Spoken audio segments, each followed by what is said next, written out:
I found a job listing on Craigslist. It was a good gig, so I applied. They called me for an interview at a cafe downtown. When I got there, everything seemed normal. The interviewer was nice, asked basic questions about my skills and experience. They said they'd let me know soon. A few days later, I got an email saying I got the job.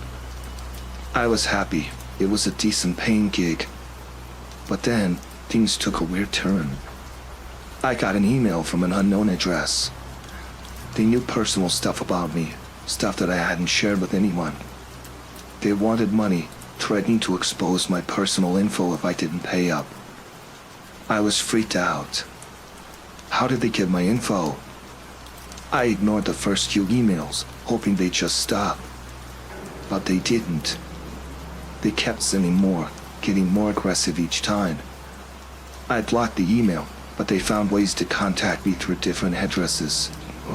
They even sent letters to my house. I felt like I was being watched, like they were always right behind me. I didn't tell anyone. I was too scared and embarrassed. I couldn't focus on work, constantly looking over my shoulder, feeling like someone was watching my every move. One night, I heard a knock at my door. It was late, past midnight. I peeked out the window and saw a shadowy figure standing there. My heart raced and fear gripped me. I didn't dare open the door. The person started yelling, threatening to expose everything if I didn't come out. I stayed quiet, hoping they'd go away. But they didn't. They kept shouting, banging on the door. I called the cops, but by the time they arrived, the person was gone. The officers said they couldn't do much without evidence. The harassment continued. They sent more threatening messages, saying they knew where I lived and that they'd come back. I couldn't sleep, couldn't eat. I felt like a prisoner in my own home. Every little noise made me jump, thinking it was them. Days turned into weeks, and I was on edge all the time. I tried changing my number, my email, but they always found a way to contact me. Then, one night, I woke up to the sound of glass breaking. My heart raced, and I grabbed a baseball bat and slowly made my way downstairs. I saw a shadowy figure in my living room, going through my stuff. Panic flooded me, and I froze. They turned around, and for a moment, our eyes met. I swung the bat, hitting them square in the chest. They fell, and I ran for the phone, calling the cops again. When the police arrived, they found the person lying on the floor, unconscious. Turns out, it was the same person behind the threats, trying to rob me. They arrested the intruder, but I couldn't shake off the fear and the feeling of violation. My safe space was shattered.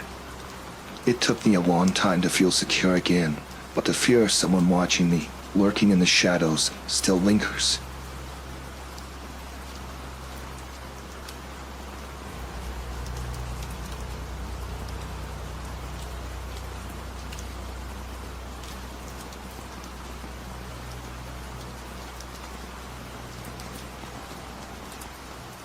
I was driving down this familiar highway, the road I'd taken numerous times before.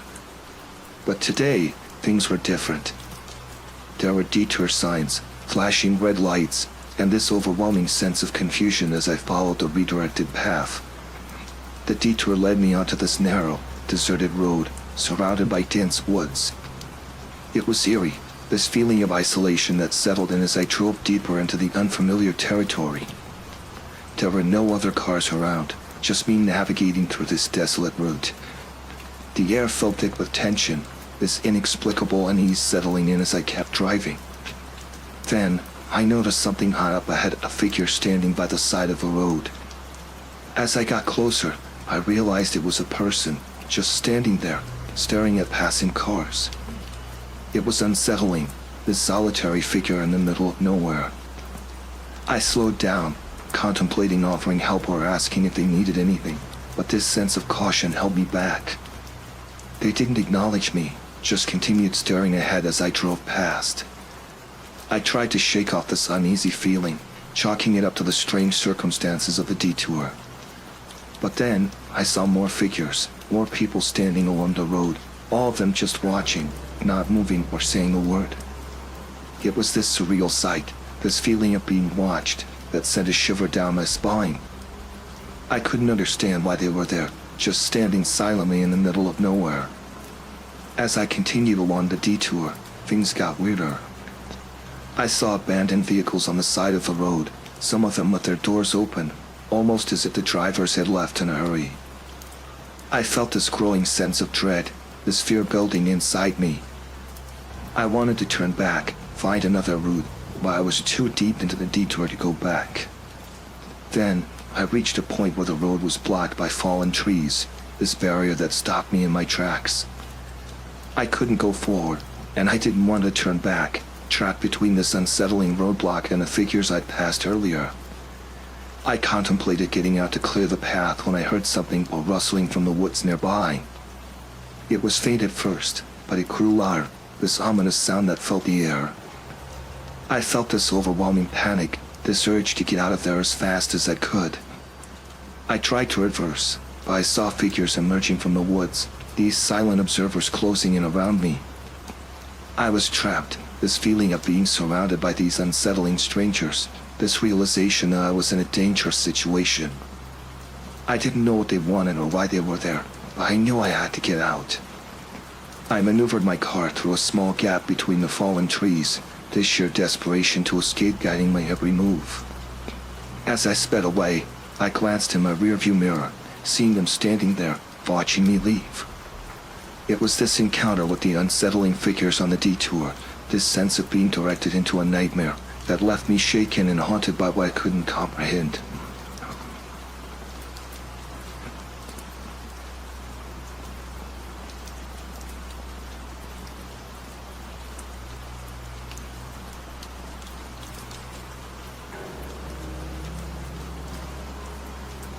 The day started like any other, a solo hike through the remote trails. Nature's beauty surrounded me, the rustling leaves and chirping birds offering a symphony of tranquility. But as dusk approached, I took a turn that changed everything. The woods grew denser, the trees towering above me. That's when I stumbled upon an encampment, tents nestled among the trees.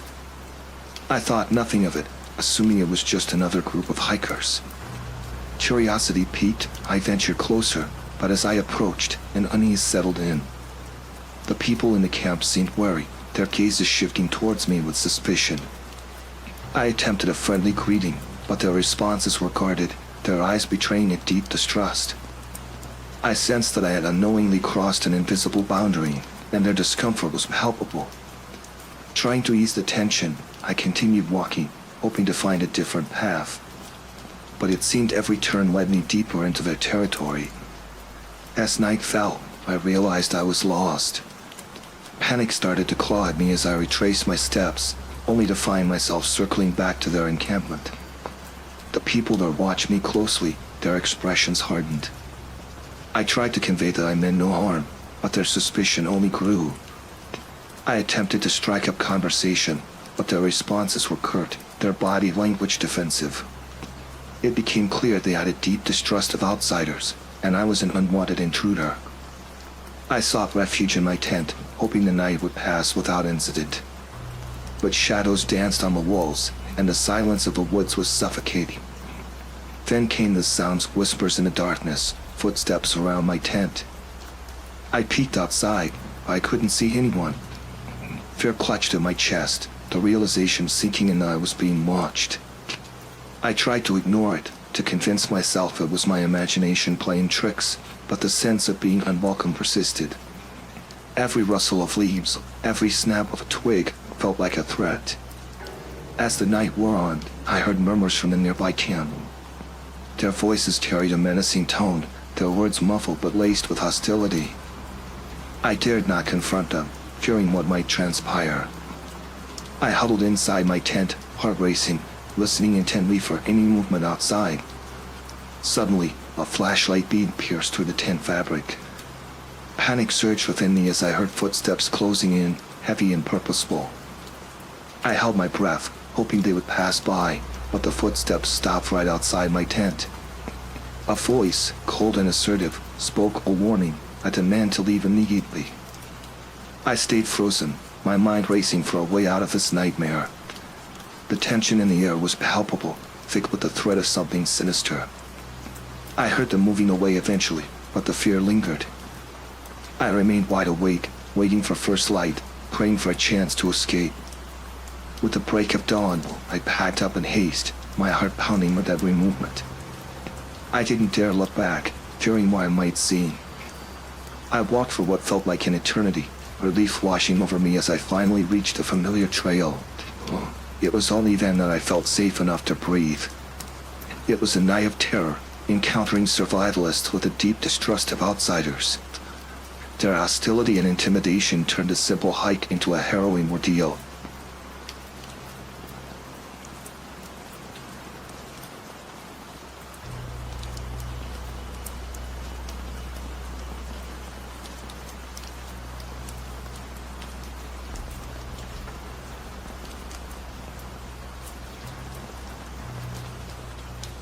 I matched up with a really good-looking man on a dating app. We got chatting and hit all the vibes. But things took a turn. They knew things about me I never told them, stuff only close friends would know. It was unsettling, like they had access to my life. They'd bring up specific details, like they were reading my mind. It was impossible, but they knew too much. I felt this creeping fear, this invasion of my privacy. Then, they suggested meeting up at this remote place, a cabin in the woods. I was hesitant, but they insisted, saying it'd be private and cozy. When I arrived, the cabin looked nice, but something felt off. As soon as I stepped in, they knew things about the cabin, details they shouldn't know. It sent shivers down my spine. We talked, but it was weird. They brought up things from my past, my childhood, details that were too personal. I felt this fear creeping in, like they were reading my thoughts. I excused myself to the bathroom, but there was this strange device in there, like a hidden camera or something. Panic surged through me, heart racing. I confronted them, but they denied it, said I was paranoid. I wanted to leave, but they'd locked the door, becoming aggressive. I felt trapped, this violation of my space and privacy. They started mentioning things from my private messages, my personal photos, stuff they shouldn't have access to. It was terrifying, this feeling of being watched, of having someone invade my personal life. I managed to escape when they got distracted, ran into the woods, not looking back. I could hear them shouting after me, chasing. I didn't stop running until I reached a main road, gasping for air, feeling this overwhelming fear and vulnerability. I reported it to the authorities, told them everything. But when they checked the cabin, there was nothing. No cameras, no signs of anyone. It was like I was in a nightmare, alone in this terrifying experience. I felt this constant fear, this paranoia that someone might still be watching me. I changed my passwords, my routines, avoided being alone. The thought of someone having access to my private life, it's something that still terrifies me. I've never felt that kind of fear before, the fear of someone using sophisticated technology to invade my privacy, to have access to my personal space. It's a nightmare I can't erase, a fear that still lingers in the back of my mind.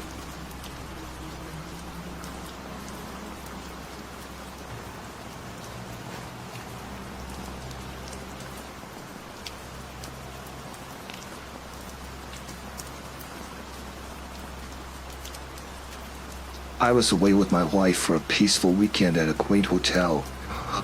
The room had a warm ambience, the kind that makes you forget the world outside. We were cozied up, basking in the serenity of the moment when an unsettling feeling crept in. At first, it was a small thing, just a flicker in the corner of my eye. I brushed it off as tiredness, but the unease grew. The door creaked slightly, and I knew, with a sinking heart, that it wasn't the wind. We hadn't locked it. The pause before pushing the door open felt like an eternity. My wife's eyes widened, mirroring the fear reflected in mine. A silhouette stood in the doorway, stranger, an intruder in our space. We were paralyzed, caught in a nightmare. The man was haggard, disheveled, his eyes void of emotion. He muttered fragmented sentences, something about needing help. But his presence oozed danger, an instinctual warning that chilled us to the bone. I stepped in front of my wife, shielding her, trying to reason with him. He was jittery, erratic, and my words seemed to bounce off him. He didn't want help, he wanted something else. Something sinister. In a flash, his demeanor shifted. His plea turned into a demand, his eyes locking onto my wife. I saw the danger in that gaze, a threat that screamed louder than words ever could. Panic surged within me, a primal urge to protect her at all costs. I tried to steer him away, to buy us time, but he was unrelenting. He lunged forward, and a frenzied struggle ensued. My wife screamed, the sound cutting through the chaos. I fought with all my might, desperation lending me strength. The hotel room became a battleground, a whirlwind of fear and adrenaline. We grappled, the struggle intensifying, the air thick with tension. Furniture toppled, the noise echoing through the corridors. But in that frantic struggle, hope felt distant. The fight raged on, the intruder's intentions growing clearer with every passing second. My heart raced, my breaths came in gasps. I had to get him out, had to protect her. But he was unyielding, his strength surprising for someone so disheveled. It felt like an eternity, a desperate tug-of-war between survival and danger. A final surge of energy fueled my push, sending him stumbling out into the hallway. I slammed the door shut, locking it with trembling hands. Adrenaline surged as I checked on my wife, making sure she was unharmed. The relief was overwhelming, but it was short-lived. Sirens blared in the distance, a testament to the chaos that had unfolded. The police arrived swiftly, taking control of the situation. They apprehended him, but the encounter haunted us. The sense of safety we had known was shattered, replaced by a haunting realization of vulnerability. The trauma lingered, leaving scars that ran deeper than the surface. The hotel room, once a sanctuary, now bore the scars of the night, a battleground where we fought against the unthinkable. We leapt, shaken to the core, forever changed by the chilling encounter.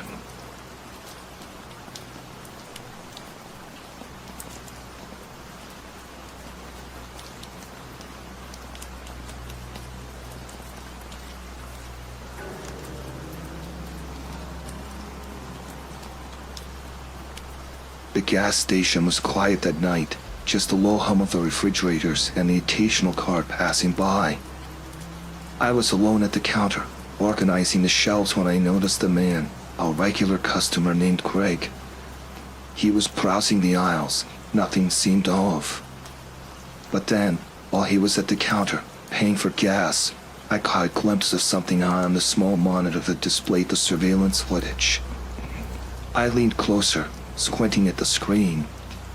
Craig was looking directly at the camera, his eyes fixated, and there was this strange smirk on his face. He was doing something with his phone, scrolling through it as if looking for something specific. The way he was acting, it made my skin crawl. It was like he knew the camera was there, like he was performing for it. I clicked through the footage, and my heart sank. There were more instances, not just today. He seemed to deliberately position himself in front of the camera, staring into it with that same unsettling expression. I felt a knot form in my stomach, a mix of confusion and fear. What was he up to? Was he trying to send a message? Or was he trying to intimidate? The more I watched, the more my anxiety grew. Some of the footage showed him lingering near the aisles, watching other customers, but his gaze kept drifting back to the cameras. It was like he had a sick fascination with being watched. The feeling of being observed, like I was part of his game, sent chills down my spine. I knew I had to do something, to confront him, but I was terrified. What if he turned aggressive? What if he denied everything and I was overreacting? But those thoughts were drowned by the feeling that something was very wrong. I couldn't just ignore it. I mustered up the courage to approach him, trying to sound casual, asking if everything was all right with the gas pump. His smile was too wide, too forced. He didn't say much, just muttered something about the pump being slow, and then he left. But as he did, he looked straight at the cameras again, the unsettling smirk lingering on his face. I went back to the footage, trying to figure out what he might have been doing. I saw him taking pictures of the shelves, the aisles, the customers. It was as if he was documenting something, but what? My hands were shaking, and I knew I had to tell someone to report it. But as I picked up the phone, ready to dial, I heard a sound from outside.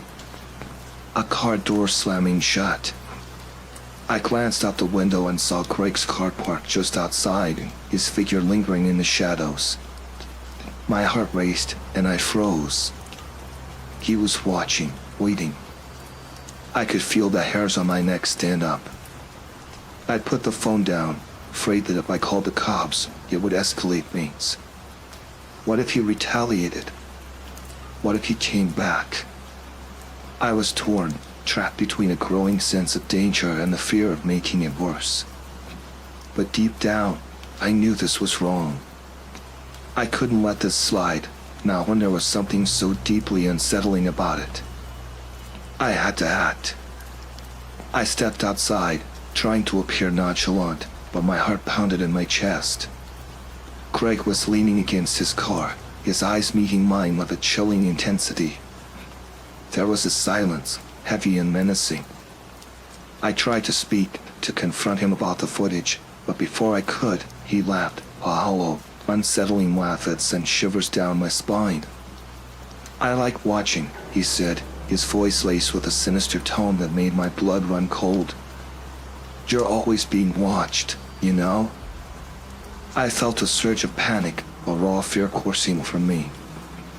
I stumbled back into the store, locking the door behind me, my hands trembling as I fumbled for the phone again. This time, I called the police, not caring about the consequences. I had to protect myself. I had to make sure he couldn't do whatever he was planning. As I waited for the police to arrive, every minute felt like an eternity. I watched Craig through the window, pacing outside, a twisted smile on his face. He knew I had called the cops, and it seemed to amuse him. It was a game to him, a sick, twisted game where I was the helpless pawn.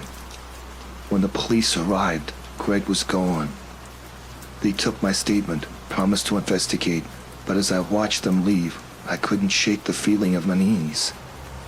What was he planning? What did he want? And more importantly, was he coming back? That night, I couldn't sleep. Every creak, every shadow felt like a threat.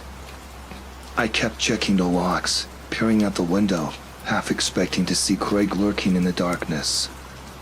It felt like I was being watched, like his eyes were still on me, even though he wasn't there. The days that followed were a blur of anxiety. I tried to carry on, to resume my routine, but every time a car pulled up or someone lingered too long, I felt a surge of panic. The police said they were investigating, but there was no sign of Greg. It was like he vanished into thin air, leaving behind a chilling sense of foreboding. I quit that job soon after. The feeling of being watched, the fear of him coming back, it was too much. But even now, months later, I can't shake that eerie feeling. The idea that someone could be watching, documenting your every move, it's a terror that lingers, an invisible threat that never truly goes away.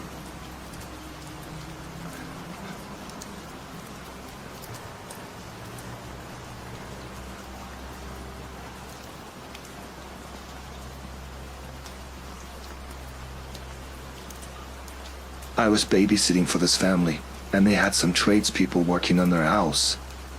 The parents said they'd be home late, so it was just me and the kids. At first, everything seemed normal. The workers were fixing stuff, doing their thing. But then, I started noticing things. Little things that didn't sit right. The workers, they acted weird. Whispering to each other, glancing around like they were hiding something.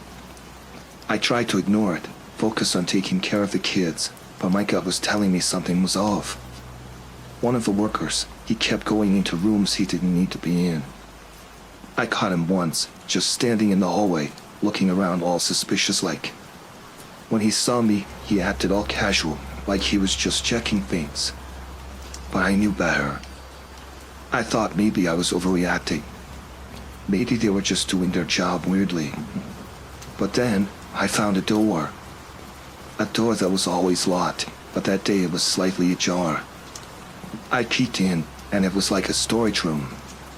But there were boxes, stacked high, and something felt on about them. I heard voices from downstairs, the workers chatting. I quickly shut the door, feeling this cold sweat.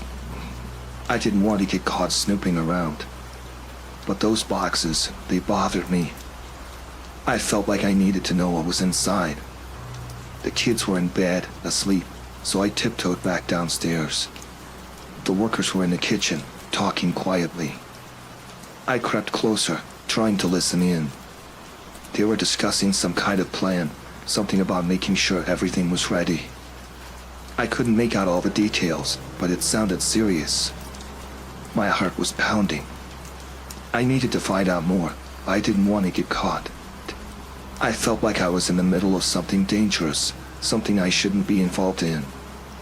I went back to that room, the one with the boxes. I found a way to peek inside one without opening it fully. And what I saw, it made my blood run cold. It was like tools, but not the regular kind. Tools that looked menacing. I didn't want to think about what they could be used for. I heard footsteps approaching, so I quickly backed away, heart racing. I didn't want to be caught. I didn't know what these people were up to, but it couldn't be good. I needed to tell someone, but who would believe me? I debated calling the police, but what if I was wrong? What if it was just a misunderstanding? I felt trapped, unsure of what to do. But the more I thought about it, the more I felt like I had to do something. I found a way to discreetly take pictures of those boxes, those tools. I knew it wasn't much, but it was evidence. I needed to show someone, to prove that I wasn't imagining things. I left the house, trying to act normal, but inside I was terrified. I went to a neighbor's house, someone I trusted. I showed them the pictures, told them what I saw and heard. They were shocked, scared too. We called the police together, explaining everything. They took it seriously, said they'd look into it. But I couldn't shake off that fear, that feeling of being in the middle of something dangerous. The parents came home later, and I didn't tell them what happened. I didn't want to worry them, but I couldn't forget what I saw.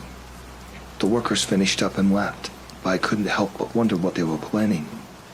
Days passed, and the police investigated. They found something.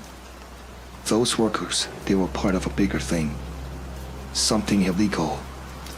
I didn't know all the details, but they were involved in some kind of scheme. The parents were shocked when they found out. They thanked me for speaking up, for noticing something wasn't right. But even after it was over, I couldn't shake off that feeling of dread. That moment I realized I was in the middle of something sinister, something that could have turned out so much worse. It haunted me, that fear of the unknown and what could have happened if I hadn't acted.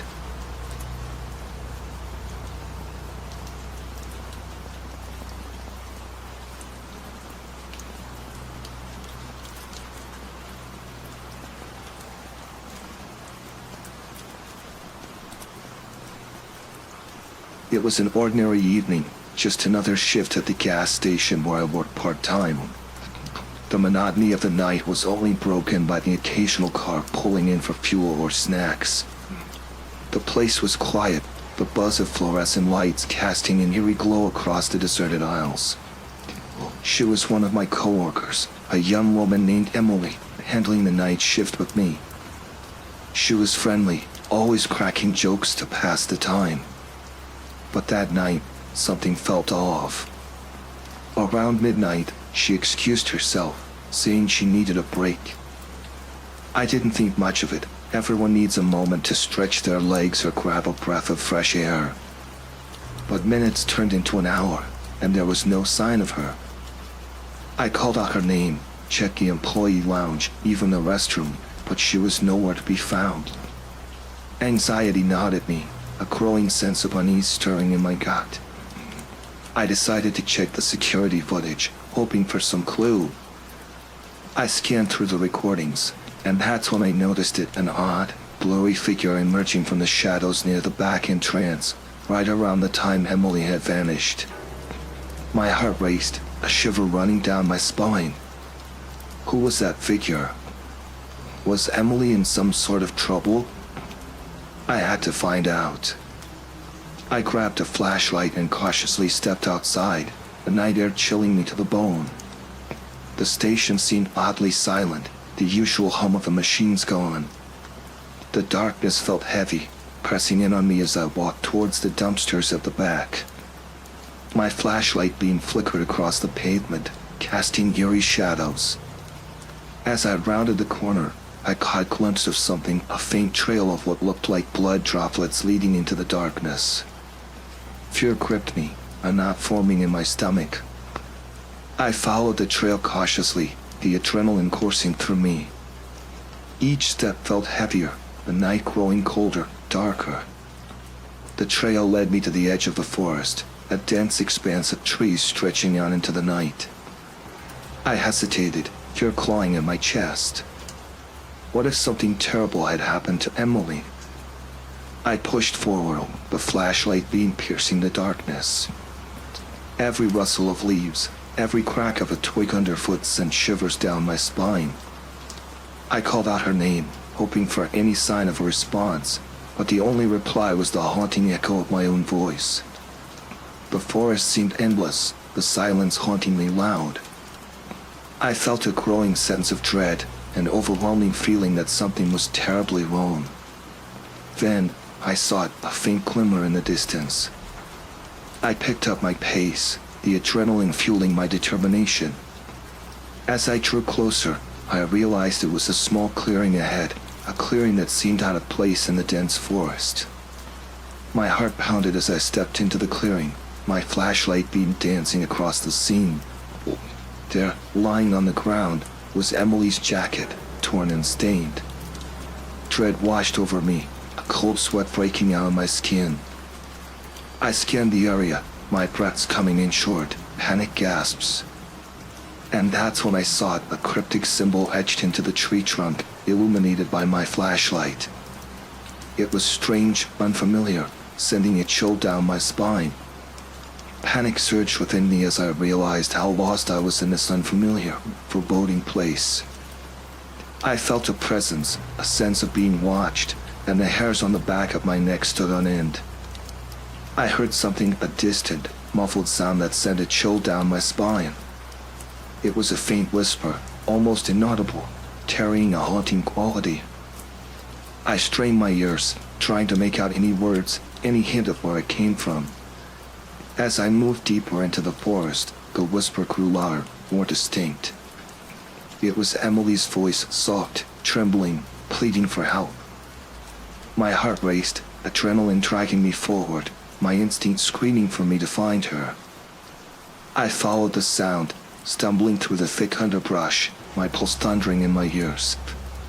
The air grew colder, heavier, a sense of foreboding settling around me like a shroud. And then, silence fell like a heavy curtain.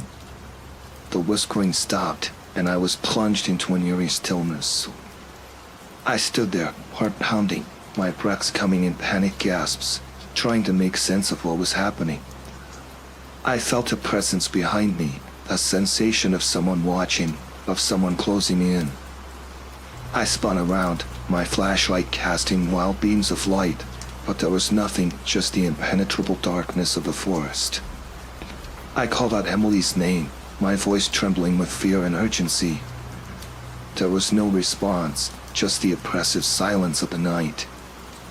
I felt a knot form in my stomach, a sinking feeling of dread settling in. Then, a sudden gust of wind blew through the trees, a haunting howl that seemed almost otherworldly. I shivered, feeling as though the very forest was alive, watching, waiting. I turned to retrace my steps, to get out of this chilling forest, to seek help, but everything looked unfamiliar. Panic rose within me as I realized I was disoriented, lost in this eerie expanse of trees. The distant sound of footsteps echoed through the woods, jolting me from my thoughts. Fear coursed through my veins as I realized I wasn't alone. Someone, or something, was out there, closing in. I stumbled through the underbrush, branches clawing at my skin, my heart pounding like a drumbeat. Every shadow seemed to shift, every rustle of leaves a potential threat. I heard whispers again, ghostly echoes that seemed to surround me. I couldn't make out the words, but they sent a chill down my spine, a primal fear clawing at me. Then, I saw it, a faint glow in the distance, a dim light that seemed out of place in this darkness. I pushed forward, desperation fueling my steps. As I drew closer, I realized it was the gas station, the comforting glow of the lights cutting through the oppressive darkness. Relief washed over me, but it was short-lived. The gas station seemed deserted, the eerie silence sending shivers down my spine. I called out, but my voice echoed into the empty night, unanswered. I stumbled back into the station, adrenaline still coursing through me, the fear lingering like a haunting memory. I grabbed the phone, dialing emergency services, my hands trembling. When the police arrived, they scoured the area, but there was no sign of Emily. They questioned me, and I recounted everything, the strange figure in the security footage, the ominous symbol in the woods, the haunting whispers. Days passed, and there was no trace of Emily.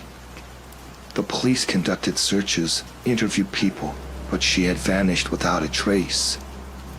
I couldn't shake the feeling that something malevolent lurked in those woods, something sinister that had swallowed Emily whole.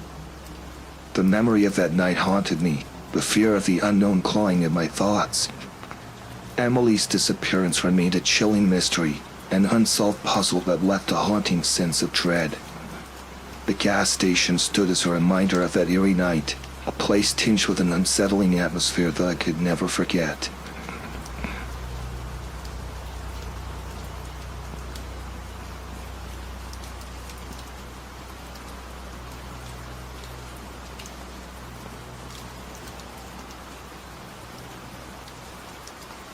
One night, I crossed paths with another trucker, this guy who seemed to have a chip on his shoulder. We were both headed in the same direction, and for some reason, he started tailing me, driving too close for comfort. At first, I thought it was just coincidence, but he kept at it, like he was deliberately trying to mess with me. Every turn I took, every lane change, he mimicked my moves, staying right on my tail. I tried to shake him off, speed up, slow down, but nothing worked. He was relentless, this game of cat and mouse turning into something unsettling. I finally pulled into a rest stop, hoping he'd just pass me by. But he followed suit, parking his truck right beside mine. He stepped out, this guy, tall and imposing, with this intense look in his eyes. He started accusing me of cutting him off on the road, of being a lousy driver. I didn't even remember him from earlier, but he was convinced I did something wrong. I tried to reason with him, to calm the situation down. But he wasn't having it. He was angry, aggressive. He got in my face, his words laced with threats. I knew I had to get out of there, to diffuse the tension. I got back in my truck, trying to leave, but he blocked my way, refusing to let me go. He started shouting, pounding on my window, this rage consuming him. I felt this chill run down my spine. Something was off about this guy, something unhinged. I managed to pull out, relieved to leave him behind. But that wasn't the end of it. He followed me, this twisted determination in his eyes. I tried calling for help on the CV radio, but it was just static. I was on my own, chasing this guy who seemed to have lost his mind.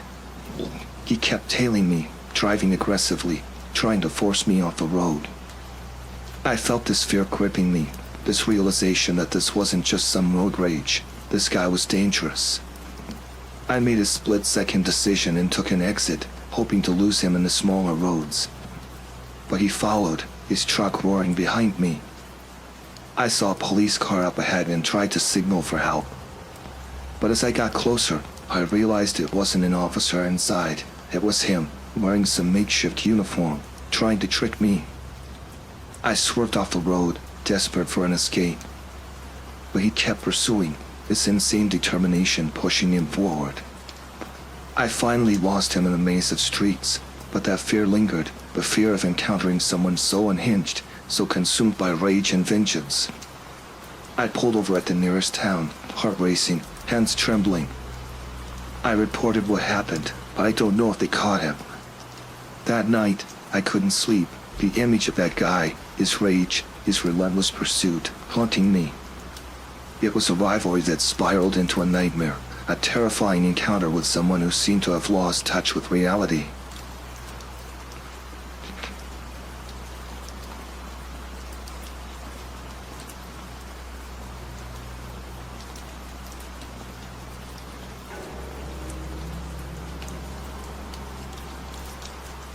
The day started like any other hike. I followed a trail that promised breathtaking views, surrounded by towering trees and the distant murmur of a hidden stream. But as the sun began its descent, a prickling sensation crawled up my spine, a subtle awareness that I was no longer alone. I dismissed it initially, attributing it to the solitude of the woods. However, the rustling leaves behind me persisted, growing louder and more distinct. A glance over my shoulder revealed nothing but the shadows of the forest. Unease settled in, but I pressed on, hoping to outrun my imagination. As darkness draped the landscape, the sounds intensified. Footsteps, deliberate and echoing, were now unmistakable. Panic gnawed at the edges of my composure. Someone was following me, stalking me through the wilderness. My heart pounded in my chest, each step an eerie echo of my pursuer. With every twist and turn, the hunter stayed just out of sight, a phantom in pursuit. Desperation set in, and the only logical option seemed to be to find refuge. That's when I stumbled upon it, a dilapidated cabin nestled in a clearing. It stood as a sanctuary against the encroaching night. I slipped inside, the creaking door protesting my intrusion. The air within was thick with dust, and the feeble light that filtered through the cracks revealed a space frozen in time. Abandoned, yet eerily intact. The illusion of safety settled over me momentarily, a brief respite from the relentless pursuit outside. Scanning the interior, I saw a rusty radio on a worn-out table. Hope flickered. Maybe I could call for help. My hands fumbled with the dials, the crackling static a disheartening response. I cursed under my breath, realizing that my only lifeline to the outside world was as unreliable as the dilapidated structure around me. As I strained to fix the radio, the sound of footsteps drew near, now amplified in the confined space. Panic set in, and I surveyed the cabin for anything that could be used as a barricade. A heavy wooden plank caught my eye. With trembling hands, I secured it across the door, praying it would hold against the impending threat. My mind raced with thoughts of escape, but the reality of the situation gripped me. Out there, in the impenetrable darkness, was someone intent on doing me harm. The isolated cabin, once a refuge, now felt like a prison. My breath hitched as the realization sank in the hunter was closing in. I returned to the radio, desperately trying to establish a connection. Static filled the airwaves, punctuated by unsettling whispers that sent shivers down my spine. It was as if the forest itself was conspiring against me. The footsteps outside ceased, replaced by an ominous silence. I strained to hear anything beyond the stifling stillness. Seconds turned into agonizing minutes, each passing moment heightening the sense of dread. A low creak shattered the silence, the cabin door strained against the barricade. My heart pounded in my ears as I stared at the makeshift barrier, praying it would hold. The tension in the air was palpable, and my every instinct screamed for survival. A resounding thud echoed through the cabin as the hunter assaulted the door. I backed away, my eyes fixed on the entrance, my mind racing for a solution. The realization struck I had to fight back. Searching the dimly lit room, my hands settled on an old fireplace poker. It felt reassuring in my grip, a feeble attempt to level the playing field. The door shuddered again under the relentless assault, and I steeled myself for the confrontation that awaited.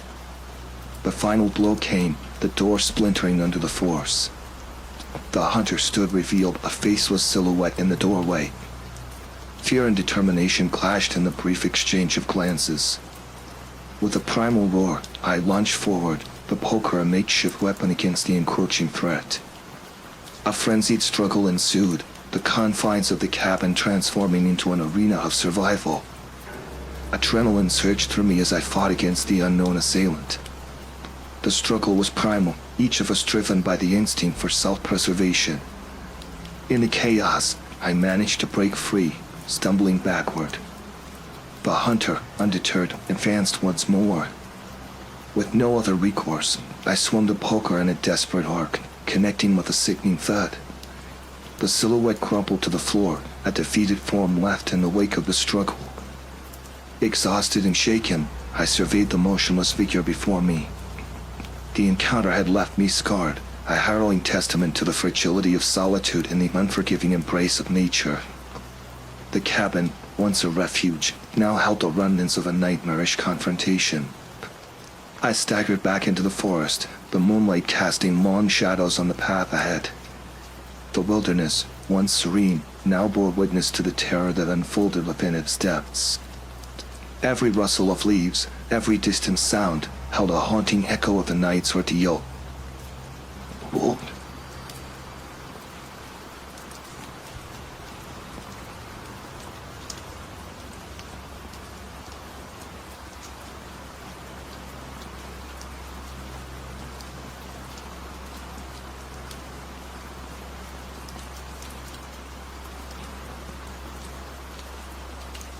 My family and I embarked on a long-awaited road trip in our trusty RV. It was supposed to be a fun adventure, a chance to bond and explore the open road together. My wife, Sarah, and our 2 kids, Lily and Ben, were excited about the journey. Little did we know that it would take us to a place of unimaginable horrors. As we traveled along the winding highways, we noticed a strange occurrence. Our RV's radio, which had been playing our favorite tunes moments ago, crackled with static and distorted voices. I tried to adjust the dial, but the eerie signals persisted. A strange voice broke through, repeating cryptic coordinates and phrases that made my skin crawl. Curiosity piqued, I decided to follow the coordinates.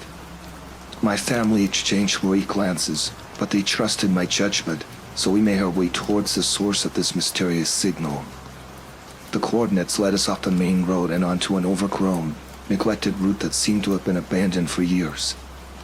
We eventually reached a place that was marked as the destination. It was an eerie, sprawling facility hidden in the midst of a dense forest. The RV came to a halt, and we all stared in disbelief at the grim, ominous structure. The building, weathered and surrounded by a chain-link fence topped with barbed wire, was like something from a post-apocalyptic nightmare. I knew I had to investigate further, despite the unsettling feeling that had settled over us. My family waited in the RV, and I ventured inside the facility.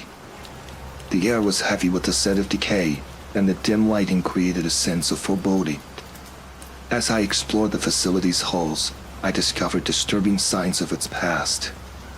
Abandoned research equipment, decaying documents, and unsettling notes hinted at experiments that were conducted here. The deeper I delved, the clearer it became that this place had once been a hub of sinister activity.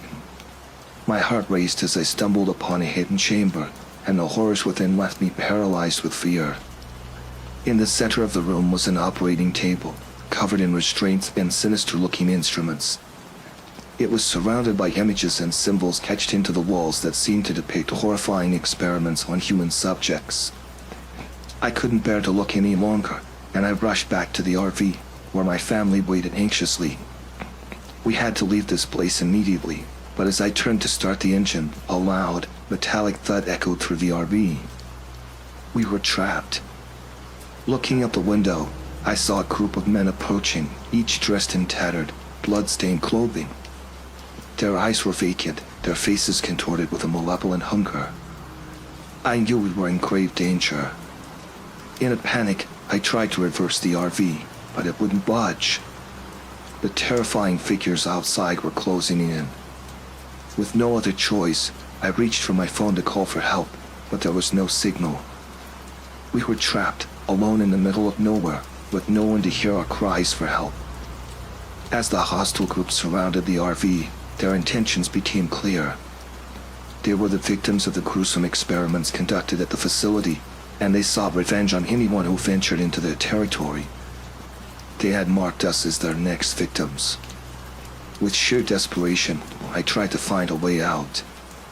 As the men outside began pounding on the RV, I realized our lives were hanging by a thread. I made a split-second decision to force my way through the locked gates and back onto the abandoned road. The RV screeched as I barreled through the gates, narrowly escaping our relentless pursuers. We sped away from that nightmare facility, leaving behind a trail of dust and desperation. The road trip we had looked forward to had turned into a living nightmare.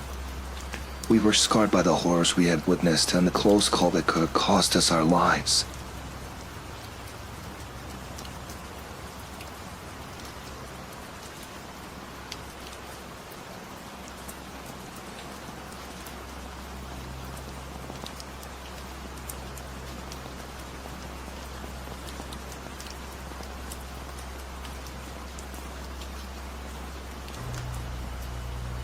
I remember it like it was yesterday.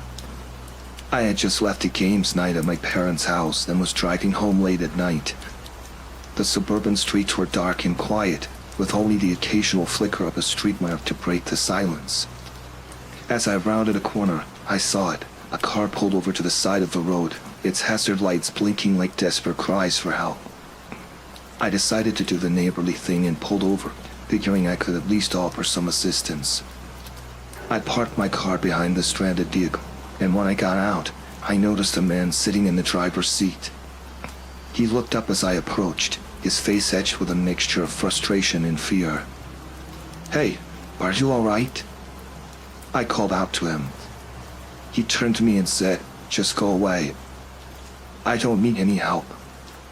I hesitated for a moment, thinking that maybe he just wanted to be left alone. But then he shouted again, this time with a note of desperation in his voice. "Wait.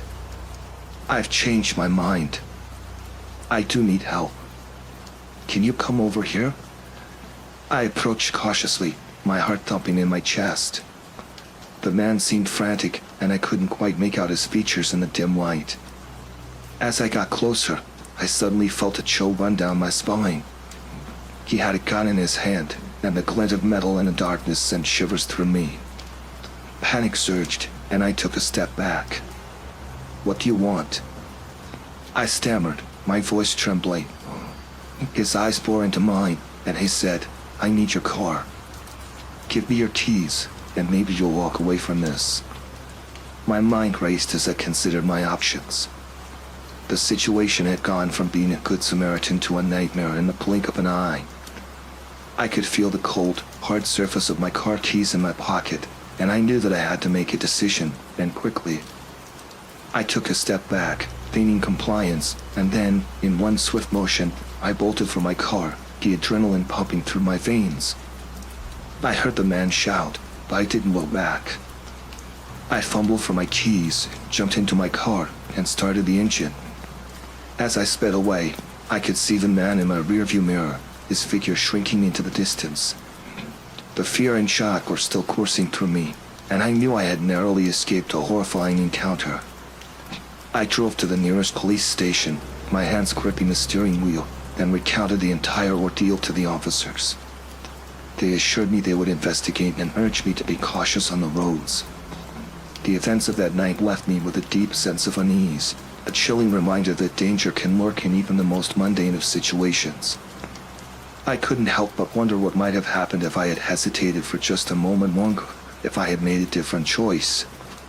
It was a night I would never forget, a harrowing encounter that left me shaken and forever changed.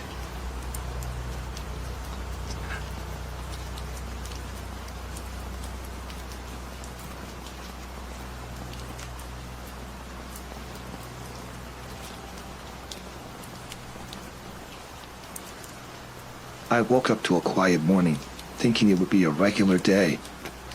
The guests who'd stayed over had booked a place for the weekend. I usually leave them be during their stay, don't want to intrude on their privacy. But that day, when they checked out, I knew something was off. As I walked into the house, the air felt different, heavy almost.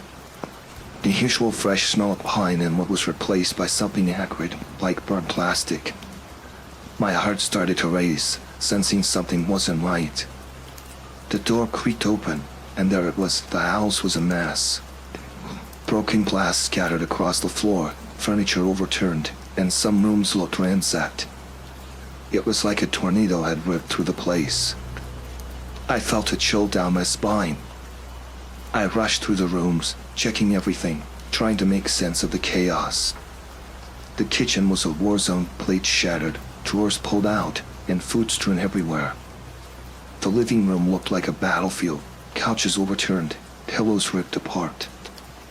I found a note on the table, scrawled in a hasty script, sorry for the mess.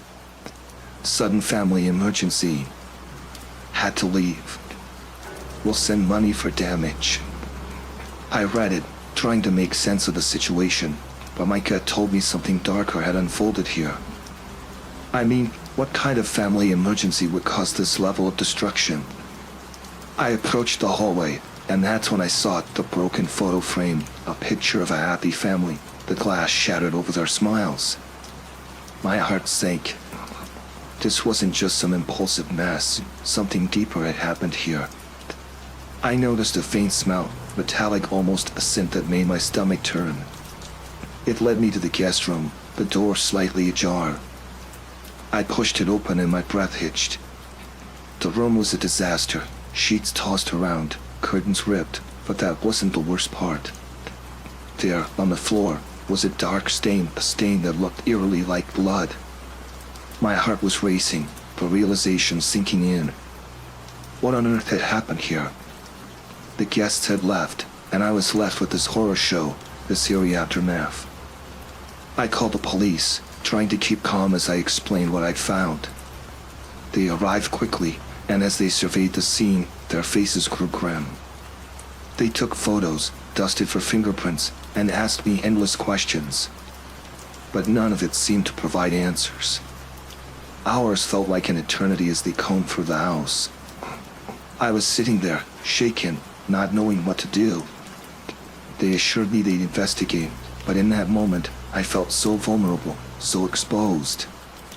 As they left, I was alone in the eerie silence of the house. The horror of what had happened lingered in the air. I tried to piece it together, to understand what could have led to this chaos. But there were no answers, just questions that gnawed at me. Days passed, and the police investigation yielded no clues. The house was back in order, but the eerie feeling remained. It was like a shadow had settled over the place, a sense of unease that I couldn't shake off. I tried reaching out to the guests, but all my attempts were met with silence. It felt like a bad dream, one I couldn't wake up from. I thought about the stains, the ransacked rooms, the broken photo, and that note. It all felt too bizarre, too unsettling.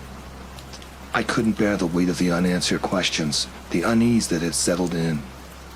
It haunted me, made me second-guess every creak, every shadow in that house. What had happened that day, and why? It was a nightmare without an end, a chilling mystery that remained unsolved. The guests had left, but their presence lingered, not in the joyous memories they should have left behind, but in the haunting, unnerving mystery they brought to my doorstep. It was a day I wish I could forget, A day that still sends shivers down my spine.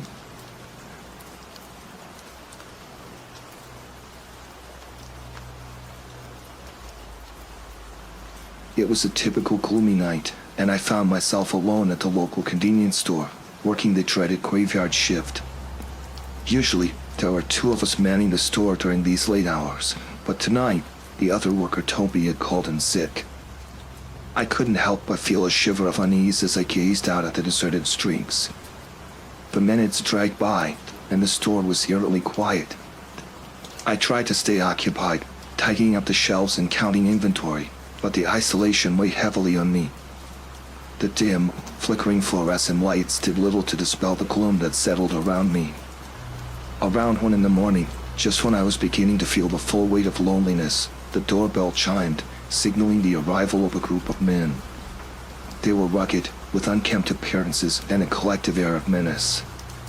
My heart quickened. I greeted them with the practiced smile I had perfected over countless late-night shifts. The men paid me no mind as they wandered the aisles, their eyes shifting furtively. I couldn't help but notice their hushed conversations and lingering glances in my direction. Anxiety coursed through me, but I couldn't put my finger on why they had me on edge.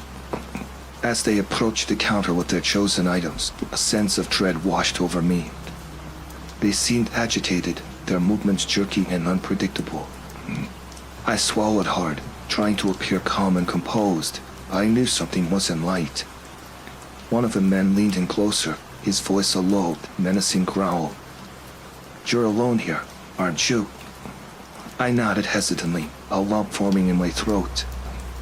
I watched in apprehension as the men exchanged knowing glances, a malicious spark in their eyes. They were in no hurry to complete their purchases, and their presence felt like an ominous shadow that had fallen over the store. As they lingered at the counter, the atmosphere grew increasingly tense. The leader of the group, a burly man with a scruffy beard, leaned even closer, his words dripping with menace. "You know, it's not safe to be all alone like this. Bad things can happen." My heart raced as the full gravity of the situation began to sink in. These men weren't here for snacks or drinks. They were here for something else. My instinct screamed at me to remain calm, to stow, and to find a way out of this chilling encounter. I pretended to fumble with the register, hoping that the arrival of another customer might deter the men. But the minutes ticked by, and the store remained empty, save for the menacing intruders. One of the men reached across the counter, his fingers inching closer to me, and a guttural voice filled with malice whispered, "We could have a little fun with you, you know." Panic surged through me, and my mind raced for a way out. I needed help, and I needed it fast. My hand darted beneath the counter, frantically pressing the silent alarm button. But the men saw my actions and realized I had summoned help. Anger flashed across their faces, and the leader grabbed my arm with a vice-like grip, his face contorted with rage. "You think you can call for help?" "Not so fast, buddy." The bell above the door jingled, and the police arrived just in time, the flashing lights casting an otherworldly glow over the scene. The men were apprehended, their sinister intentions thwarted. As the police took the men away, I couldn't help but shudder. I had narrowly escaped a nightmare, a chilling encounter that would haunt my thoughts for years to come.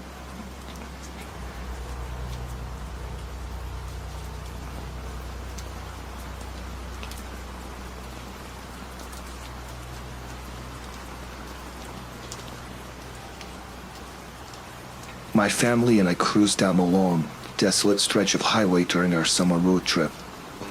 The open road had always beckoned, promising adventure and shared experiences.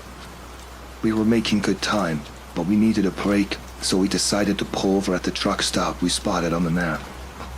It seemed like a typical pit stop, a place to refuel and grab a quick meal. Little did we know that it would become a chilling ordeal. As we parked our car and stepped out, the air was heavy with the scent of gasoline, the thrum of idling engines, and the distant wailing of freight trains passing by. We made our way to the bustling trucker's diner, where grizzled men in worn-out denim jackets huddled in booths, eating in somber silence. Their eyes followed us as we entered, and the atmosphere was charged with hostility. We tried to ignore the unnerving gazes and found a booth near the back. Our server, a middle-aged woman with a forced smile, took our order. The menu offered the standard fare, but there was an unmistakable tension in the air. As we waited for our food, the truckers' conversations ebbed and flowed, never veering far from their own affairs. My son, Timmy, and daughter, Emily, were oblivious to the growing unease, chattering away about our road trip adventures. But my wife, Sarah, and I couldn't shake the feeling that we were unwelcome visitors in this dimly lit enclave. The situation escalated when a group of truckers at a nearby table began whispering and casting dark glances in our direction. Their hushed conversations and occasional laughter, laced with malicious intent, sent shivers down my spine. Our food arrived, but none of us had much of an appetite. The truckers' stares became more intense, their eyes drilling into us as if we were trespassers in their secret world. The tension in the diner was palpable, and I knew we had to leave, but we had already paid for a meal, and we didn't want to draw attention to ourselves. As the minutes ticked by, the atmosphere grew increasingly hostile.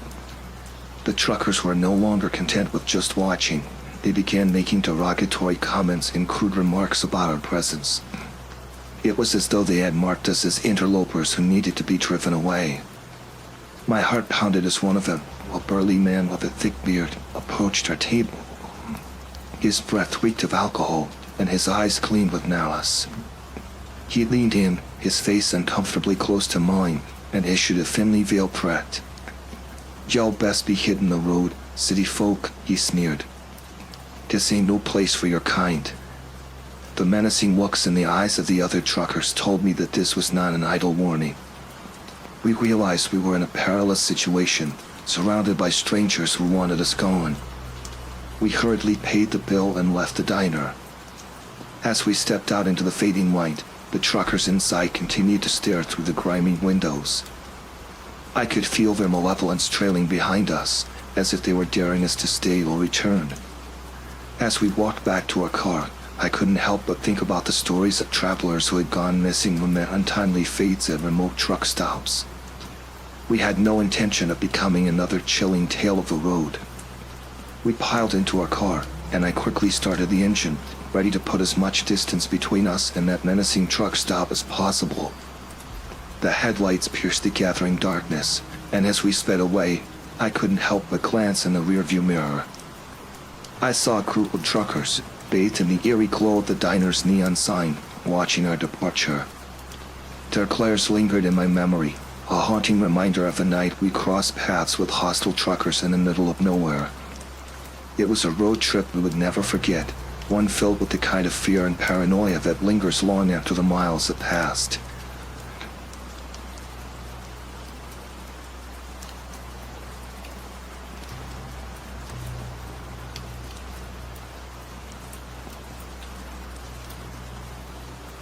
Back in the summer of 2019, my wife and I embarked on a road trip across the picturesque landscapes of England.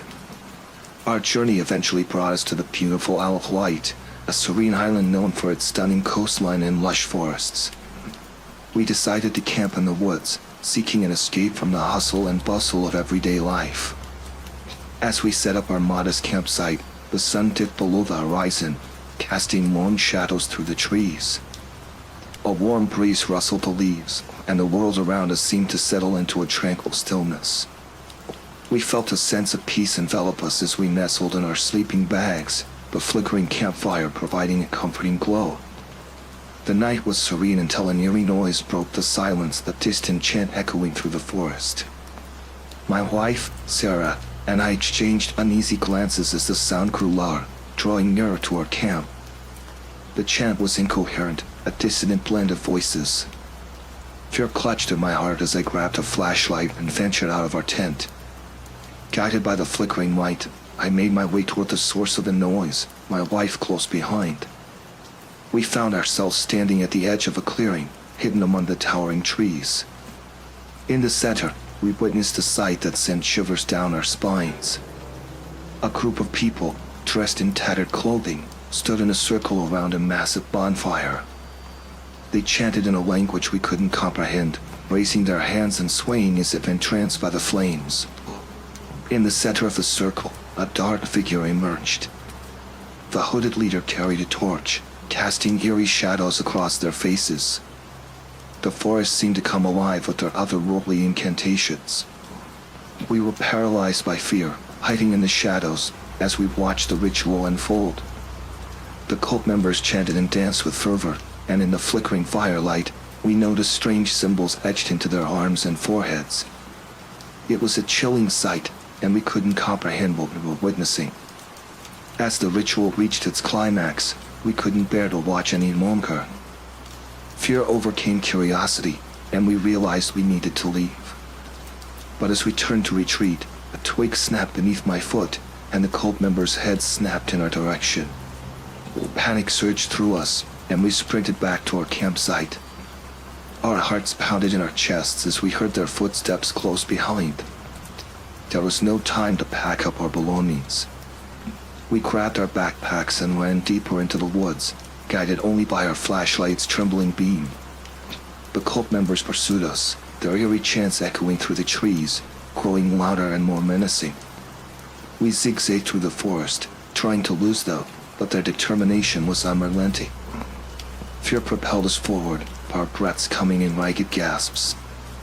As the night wore on, we finally managed to put some distance between us and the cult, but we dared not stop.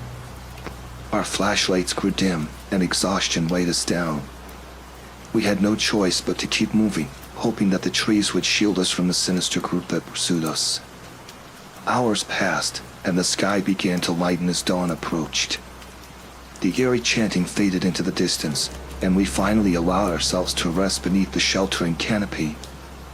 We huddled together, listening to the birdsong and the rustling leaves, the forest reclaiming its peaceful serenity. We had witnessed something terrifying that night, an unspeakable ritual in the depths of the Isle of Wight's woods.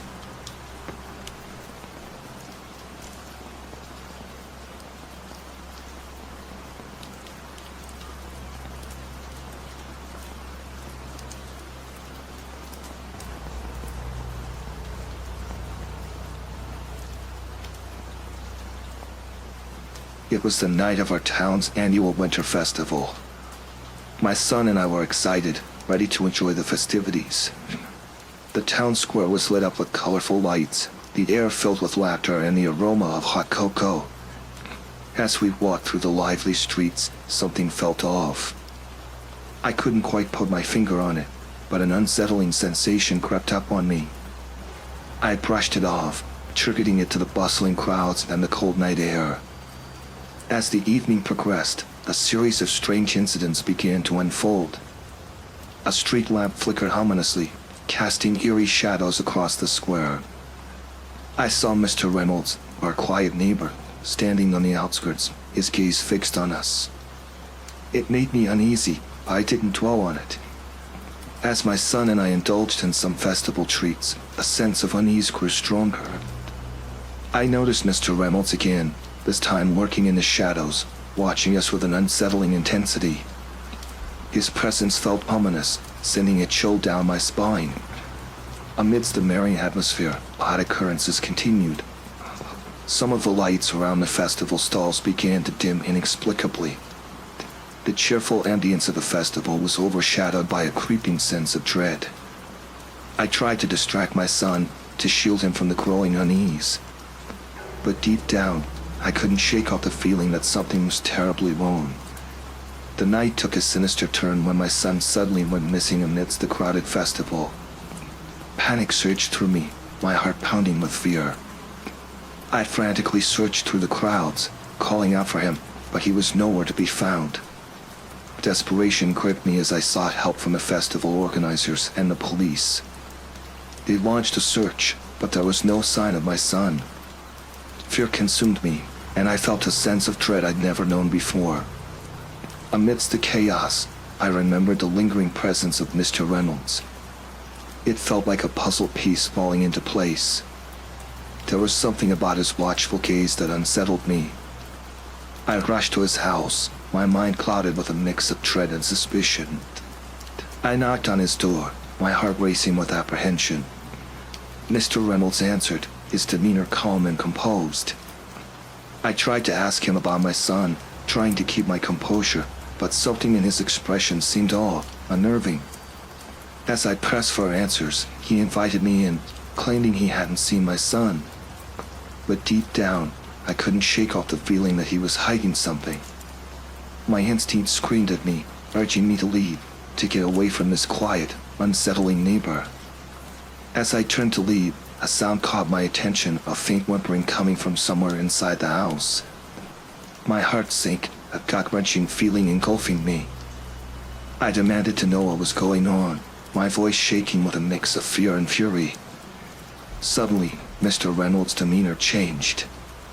His calm facade shattered, replaced by a chilling smile. In that moment, I realized the horrifying truth. It was him. He had my son. I lunged towards him, trying to overpower him, but he was quicker. He revealed a hidden room behind a bookshelf, where my son was tied up, trembling and terrified. I tried to reason with Mr. Reynolds, to plead for my son's safety, but his eyes were filled with a chilling madness.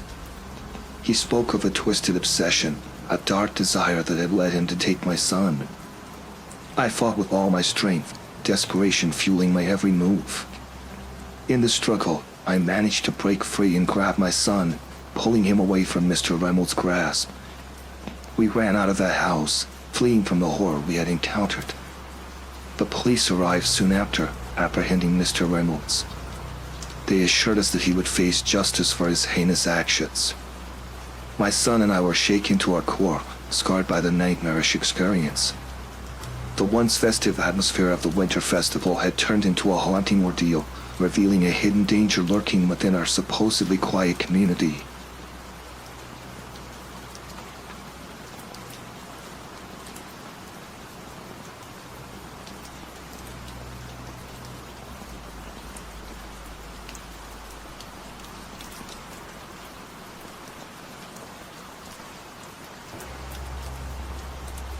I was on a road trip with a couple of friends, taking a scenic route through the countryside.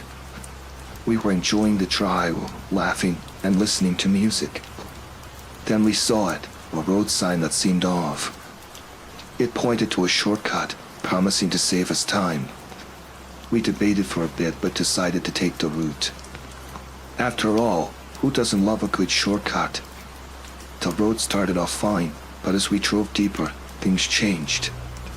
The surroundings turned desolate, barren, like we'd stepped into an abandoned world. Unease settled in as we passed empty houses, boarded-up windows, and rusted-out cars. It felt like we'd stumbled into a forgotten place. I started to regret our decision, but turning back seemed like an even worse idea. We saw a gas station up ahead, a flickering light barely visible. Relieved, we pulled in, hoping to get directions back to the main road. The place was run down, dust-covered shelves, flickering lights, and an unsettling silence. We spotted a figure behind the counter, an old man, staring at us with vacant eyes. We approached cautiously, asking for directions, but he didn't respond, just kept staring. His gaze was chilling, unsettling. There was something off about the atmosphere, this lingering feeling of dread that seemed to hang in the air. We decided to leave, but as we turned, the old man spoke, his voice raspy and distant. He'd warned us about the road ahead, telling us to turn back, but his words were cryptic, almost nonsensical. We thanked him and left, shaken by the encounter. Back in the car, the atmosphere felt tense, a thick silence hanging over us. The road ahead was pitch black, no other cars in sight. We tried to lighten the mood with jokes, but there was this underlying tension, this feeling of being watched. Then, the car started acting up, sputtering and jerking. Panic set in as we realized we were stuck in the middle of nowhere, with no help in sight. We tried calling for help, but there was no signal, just dead silence on our phones. It was getting late, and the darkness seemed to swallow us whole. We decided to walk back to the gas station for help. The air was heavy, an oppressive silence engulfing us. As we approached the gas station, Everything felt different. The lights were out, and there was no sign of the old man. The place looked deserted, abandoned, like it had been for years. We felt this growing sense of unease, this feeling that something wasn't right. We were about to turn back when we heard it, faint whispers, barely audible, but chilling. They seemed to come from everywhere and nowhere at once. We looked around, but there was no one there. Fear started to grip us, our hearts pounding in our chests. Then, a sudden gust of wind, but it carried a sinister whisper, words we couldn't understand, echoing through the night. We bolted back to the car, panic taking over. The whispers seemed to follow us, growing louder and more menacing. We tried to start the car, but it wouldn't budge. It was like the world had turned against us. The whispers became more intense, almost deafening. We felt this overwhelming terror, this feeling of being surrounded by something sinister, something malevolent. Then, as suddenly as it started, it stopped. The silence was suffocating, deafening. We looked at each other, breathless, our hearts racing. After what felt like an eternity, the car started. We didn't waste a second and sped away, leaving the forsaken place behind. The road led us back to familiar surroundings, and the tension in the car started to ease. We didn't speak about what happened, but the memory lingered, haunting us. It was an encounter that left us shaken, a nightmarish experience etched into our minds, a chilling warning about roads that promise shortcuts but lead to places better left unexplored.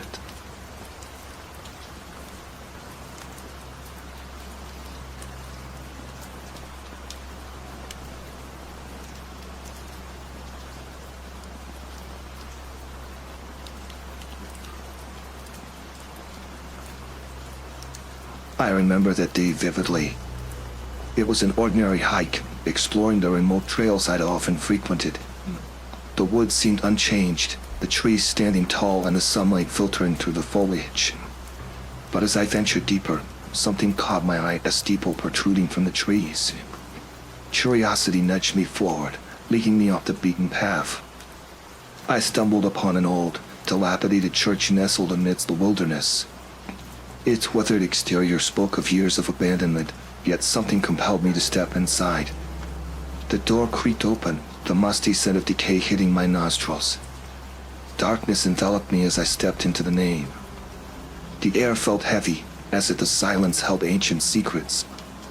Illuminated by shards of sunlight, the church's interior was hauntingly beautiful, adorned with faded stained glass windows and decaying pews. But my gaze lingered on the altar, a sinister air seemed to linger around it. Curiosity turned to unease as I noticed strange markings etched into the walls. Symbols I couldn't decipher, evoking a sense of foreboding. It felt as though the church held secrets buried deep within its walls. As I explored further, a chilling discovery awaited a hidden chamber concealed behind tapestry. I pushed it aside, revealing a narrow passageway. Darkness swallowed the light, but my curiosity drove me to venture into the unknown. The passageway led to a cryptic chamber, adorned with candles flickering eerily in the dimness. The walls were adorned with cryptic writings, unsettling to decipher. My heart raced, a sense of unease creeping over me. In the center of the chamber stood an altar, shrouded in shadows. But what sent shivers down my spine was the presence of odd artifacts, ancient-looking books, strange utensils, and remnants of what appeared to be ceremonial rituals. My mind raced with questions, fear mingling with curiosity. What practices were concealed in this secluded church? What dark history lay dormant within its walls? An oppressive feeling surrounded me, as if unseen eyes were watching my every move. The air grew thicker, and a sense of dread settled in, urging me to leave. As I turned to exit, the door creaked shut. Panic surged within me as I tried to open it, but it seemed stuck, sealing me inside this macabre sanctuary. Fear gripped me, my heart pounding against my chest. Desperation took hold as I pounded on the door, pleading for release, but there was no response, only silence mocking my terror. The atmosphere grew colder, the candles flickering ominously. Shadows danced on the walls, and whispers echoed through the chamber, unintelligible yet haunting. Time felt distorted, as if I were trapped in a nightmare with no end in sight. I pressed my palms against the door, my breath shallow, trying to steady my racing heart. Amidst the panic, a glimmer of hope, another door concealed behind a tapestry. I rushed towards it, pushing it open with all my might, greeted by a blinding burst of sunlight. I stumbled out into the woods, gasping for air, relief flooding through me. The church loomed behind me, a sinister silhouette against the trees, its secrets forever haunting my memory. I fled from that place, haunted by the chilling encounter. It was a brush with something beyond comprehension, a revelation of disturbing practices hidden within the walls of that mysterious church. Its dark secrets, a part of a past I wished I'd never uncovered, haunted my thoughts for days to come.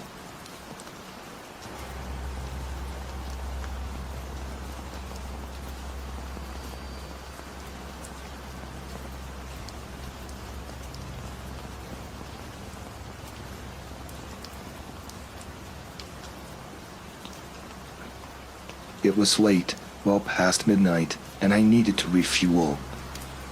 I pulled into the gas station, a small, run-down place on the outskirts of town. The station was eerily quiet, and I noticed just one car parked at the pump. A man was standing there, hunched over his vehicle, which seemed like it had been in a wreck. I hesitated for a moment, but I needed gas, so I parked a few pumps away from him. As I got out of my car, I saw the man staggering, blood trickling down his forehead. He looked disoriented, like he was lost in his own world. His eyes met mine, and I felt a chill run down my spine. I asked if he was okay, but he just mumbled something incoherent and turned away. I grabbed a pump, trying to keep an eye on him as I fueled up. Something felt off about the situation. There were no other cars around, no sign of anyone else at the station. The man was pacing now, muttering to himself, and his movements were erratic, like he was fighting against something. I finished fueling and went inside to pay. The cashier, an older woman, looked worried. She told me that the man had shown up a few minutes ago, his car smashed up like it had been in a wreck. But here was the strangest part, there wasn't a scratch on him. No injuries, no sign of trauma, nothing. I paid quickly, feeling uneasy. As I walked out, I glanced at the man again. He was staring at his car, an odd grin on his face. And then, to my horror, he began hitting his head against the car door over and over again, without flinching, without any signs of pain. I froze, my heart pounding in my chest. It was like he was trying to hurt himself, testing his limits. It didn't make sense. I wanted to help, but I was scared. Scared of what might happen if I got involved. I hurried back to my car, trying to ignore the pounding in my chest. That's when I heard the screams. They were coming from the man at the pump. His screams were piercing, filled with agony. I turned around, and I wish I hadn't. The man was convulsing, his body contorting in ways that were impossible. It was like he was possessed by something. His limbs twisted unnaturally, and his face, it was contorted in agony, but there was something else, something dark in his eyes. I was frozen in terror, watching this horror unfold. It was like his body was fighting against some unseen force. The screams echoed in the stillness of the night, a nightmarish symphony of pain. And then, abruptly, it stopped. The man collapsed, lying motionless on the ground, his eyes wide open, staring into nothingness. I was petrified, unsure of what to do. My mind screamed to get help, to call someone, but my body wouldn't move. I fumbled for my phone, hands shaking uncontrollably. But before I could dial, the man twitched. His body jerked, and then he slowly got up, that same eerie grin on his face. There was blood all over him, but he looked calm. I locked the car doors, my heart pounding in my ears. He started walking towards me, his gait slow, deliberate. I felt sheer terror grip me, the kind that makes you forget how to breathe. I started the car, ready to drive away, but as I looked up, he was right at my window, staring in with those empty eyes. I hit the gas pedal, the tires screeching as I sped away from the gas station. I didn't look back, my hands shaking as I drove, desperate to get away from whatever had just happened. The image of his contorted body and that haunting stare haunted me, replaying over and over in my mind. I didn't stop until I reached the safety of my home. I locked every door and window, my mind racing with questions. What was that? What had I just witnessed? Was it some sort of drug-induced psychosis or something far more sinister? That night, sleep evaded me. The image of that man haunted my dreams, his contorted body and that eerie smile etched in my mind. It felt like a waking nightmare, one that I couldn't shake off. I never heard about it on the news, never found out what had happened at that gas station. It was like it never occurred. I knew what I saw was real. It felt like a brush with something beyond comprehension, something that lurked in the shadows, waiting for its next victim.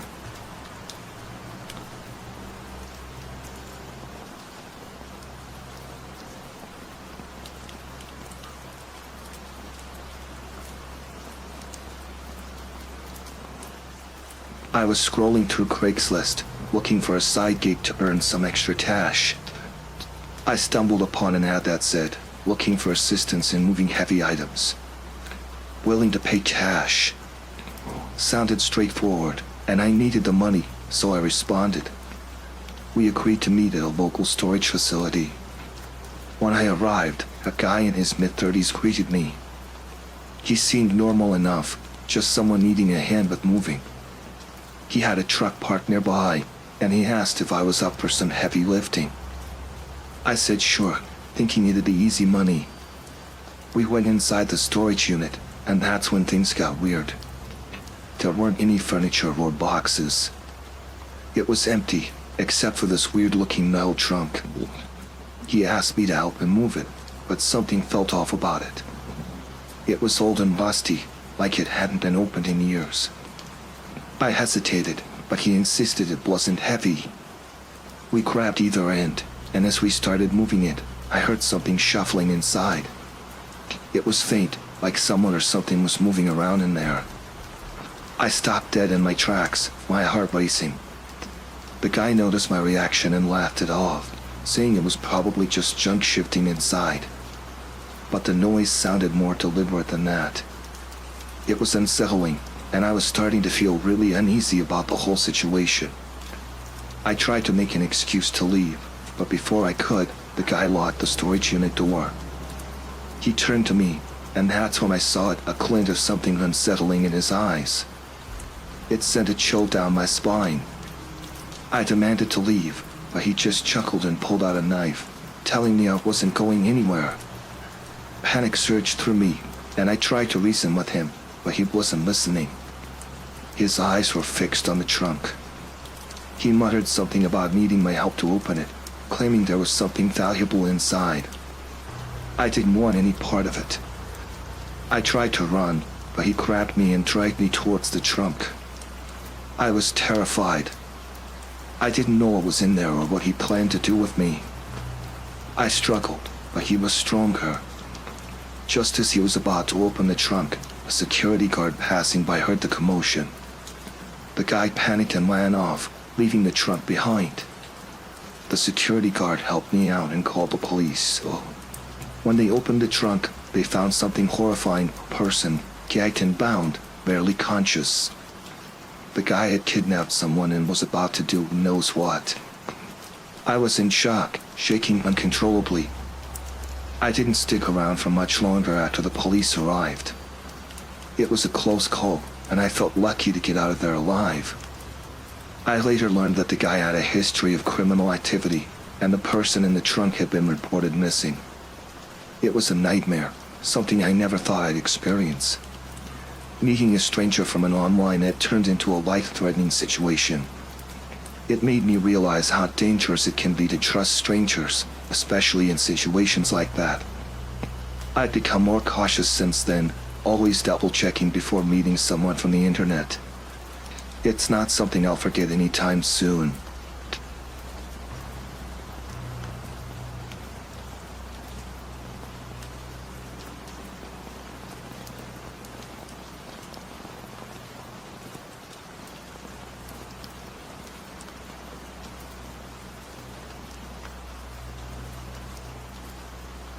I was driving down a lonely stretch of highway.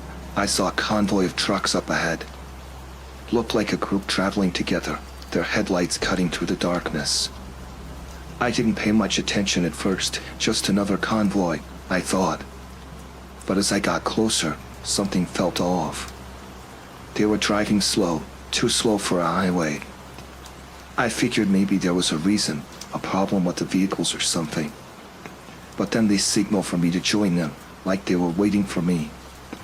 I hesitated, but something about it seemed inviting. Maybe it was the loneliness of the road, or maybe it was just curiosity. I decided to join them, pulling in behind the last truck in the convoy. The drivers didn't seem hostile. They nodded at me as I fell in line. But as we drove on, I noticed things were different. They weren't talking on a CB. No casual chatter between truckers.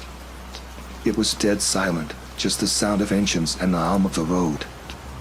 I tried to strike up conversation, but they seemed uninterested, almost like they were ignoring me. It made me feel uneasy, like I didn't belong there. Then, I noticed something strange, the cargo they were carrying. It wasn't regular stuff, it looked unusual. Large, heavy crates, covered in tarpaulins, like they were hiding something. I couldn't shake off the feeling that it wasn't normal cargo.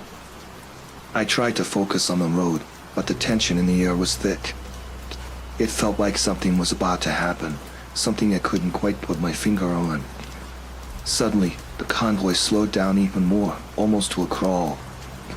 I couldn't understand why. There was no traffic, no apparent reason to slow down like that. But they kept going, slower and slower. Then, one of the trucks ahead pulled off to the side of the road. It was like they knew where they were going, like it was planned. I felt this knot in my stomach, this urge to get away from them. But before I could react, the other trucks started blocking the road, hemming me in, trapping me in the convoy. Panic surged through me. I felt trapped, helpless. I tried to pull over and get out of there, but they wouldn't let me. They swerved, cutting me off, forcing me to stay in line. It was like they were hurting me, like I was part of their plan. I saw the drivers getting out of their trucks, all wearing dark clothes, masks covering their faces. I felt a chill run down my spine. Something wasn't right. I didn't know what they wanted, but I knew it wasn't good. I tried calling for help on the radio, but it was dead. No signal, no response. It was just me and them, alone on that desolate road. They started unloading the crates, revealing something inside. I couldn't see clearly, but it looked human. My heart pounded in my chest. I couldn't believe what I was seeing. I tried to reverse, to get out of there, but they were too fast. They surrounded my truck, blocking any chance of escape. I felt this overwhelming sense of dread, this fear that I was in real danger. I tried to reason with them, begged them to let me go. But they didn't listen. They just kept working, like they were on a mission, like I was nothing but an obstacle in their way. I saw them dragging someone, towards one of the trucks. It was a person, tied up, gagged, helpless.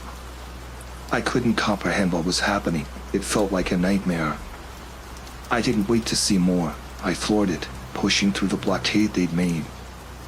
I swerved onto the shoulder, dirt flying, not caring about the damage to my truck. I had to get away, had to escape from whatever horror they were planning. I drove for what felt like hours, not stopping until I reached a populated area, somewhere safe. I reported what I saw to the authorities. I don't know if they believed me. Who'd believe such a crazy story?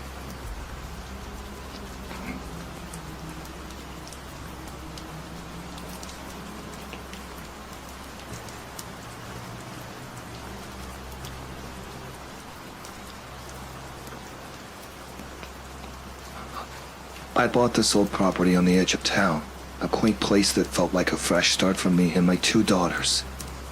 There was a cabin a bit further out on the land, and curiosity got the better of us. We decided to check it out, thinking it could be a charming retreat. The cabin stood there, weathered and silent, surrounded by the whispering woods. As we stepped inside, the air felt heavy, like memories lingering in the corners. We found an old diary on a dusty shelf, its pages yellowed with time. Opening it sent a shiver down my spine. The diary revealed the story of a family that lived here before us, and it was anything but charming. Tales of tragedy unfolded, like shadows in the moonlight. They faced hardships, loss, and an overwhelming sense of despair. The more I read, the more it felt like the cabin held echoes of their sorrow. As I read aloud to my daughters, the wind outside seemed to howl in harmony with the somber words on those pages. The family's pain seeped into our surroundings, transforming the cabin from a potential refuge into a chilling reminder of the past. The stories told of sleepless nights, of footsteps in the dark, and of faces seen in the shadows. Fear gripped us, and the once inviting cabin felt like a chamber of secrets. My daughters clung to me, their eyes wide with a mixture of fascination and fear. That night, as darkness swallowed the woods, we heard creaks and whispers, as if the very timbers of the cabin were haunted by the past. My daughters, normally full of laughter, fell silent, haunted by the tales from the diary. Sleep was elusive. Every rustle in the leaves, every creak of the floorboards, sent chills down my spine. The cabin seemed to hold its breath, as if waiting for something. I questioned my decision to move here, to expose my daughters to this haunting history. Morning brought no relief. The sunlight filtered through the trees, casting long shadows that danced on the cabin walls. We decided to leave, to abandon the cabin and its chilling secrets. But as we walked away, I couldn't shake the feeling that the stories in that diary weren't just words on paper. They lingered in the air, in the very fabric of the woods that surrounded us. Weeks passed, but the memories of that cabin stuck with us. The new property became tainted by the weight of the past. The town, once welcoming, felt like it held secrets too. We tried to move on, but the specter of that tragic family followed us, a constant reminder that sometimes the past doesn't stay buried. The cabin, a place that should have been a haven, became a nightmare etched into the landscape of our new life.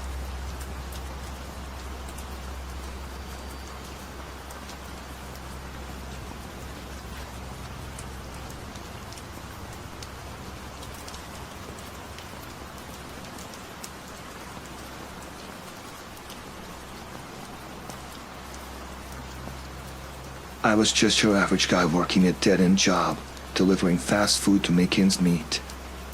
It was a boring cycle, driving around the city, dropping off burgers and fries to people who couldn't be bothered to leave their homes. Little did I know, my next delivery would thrust me into a nightmare I couldn't escape. It all started innocently enough. An order popped up on the app, a burger, fries, and a shake. Standard fare, or so I thought. The delivery location was a bit sketchy, but hey, tips are tips. I hopped in my car, thinking about the measly tip I'd give for venturing into this neighborhood. The GPS guided me through dimly lit streets until I reached the destination, an old, run-down apartment building. Red flags started popping up, but hunger for the tip and the simplicity of the job kept me going. I parked and climbed the creaky stairs to the designated apartment. The door opened, revealing a guy who seemed normal at first glance. He took the food, handed me the money, and I turned to leave.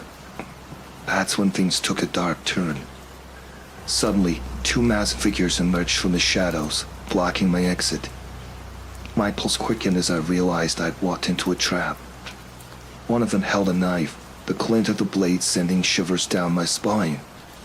They demanded my car keys, my phone, everything. Panic set in, and I stammered, trying to negotiate, but these guys weren't interested in words. I handed over my belongings, praying they'd let me go. Instead, They forced me into the apartment. It smelled of stale air and desperation.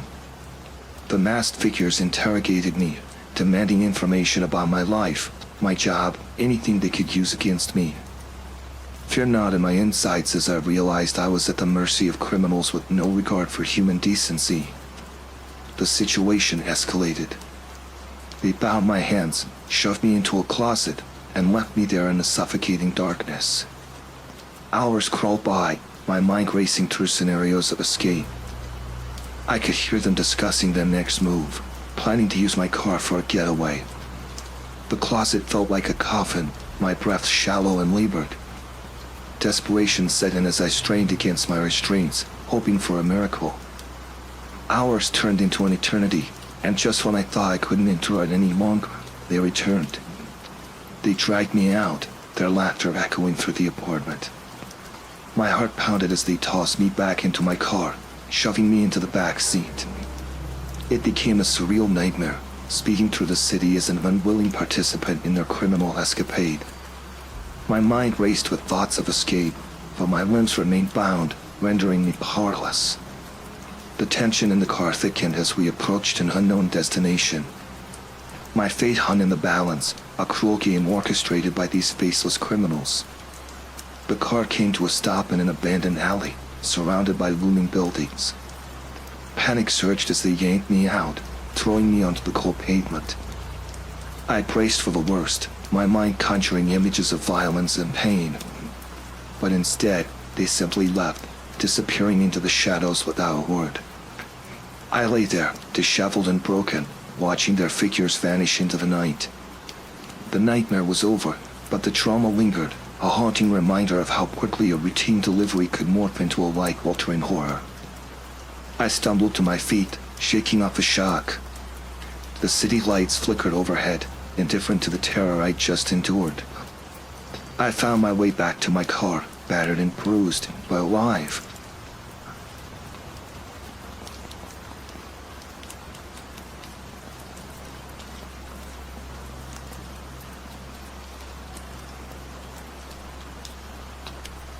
It was supposed to be a family camping trip, a weekend getaway to immerse ourselves in nature and create lasting memories. My husband, our 2 children, and I had pitched our tent near a serene, secluded cabin deep in the woods.